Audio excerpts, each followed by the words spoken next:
This is John Groves coming to you from my home studio. For today's Bible talk, I want to discuss the anointing of David as the future king of Israel by the prophet Samuel. This comes to us from the first book of Samuel, chapter 16, the first 13 verses. And this session will be part one. After the Lord expressed to Samuel his displeasure with Saul's disobedience, the Lord abandons Saul and instructs Samuel to search for Saul's successor among the sons of Jesse the Bethlehemite. Samuel meets up with Jesse and instructs him to bring his children for him to discern whether one of them is due to be chosen of God. When Samuel encounters Eliab, the eldest, Samuel is sure that he is the one chosen. But the Lord tells Samuel, no, he is not the one. And he further adds that the Lord looks to the heart of the person and not the outward appearance or the height of the person.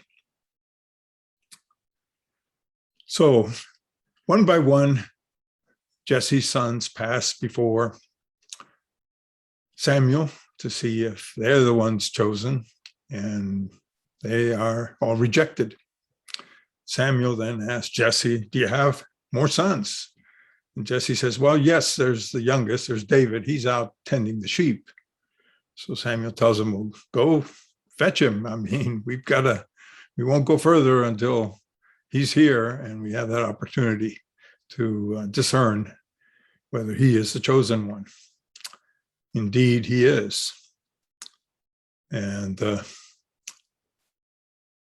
Samuel proceeds with the anointing. David is described as a young lad of ruddy complexion and beautiful eyes, handsome.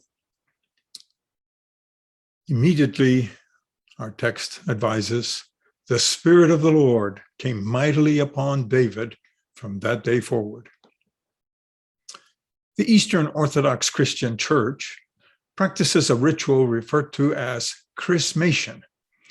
In essence, this ritual is similar to baptism, except that oil is used. It is typically carried out when the believer is confirmed as a member of the church.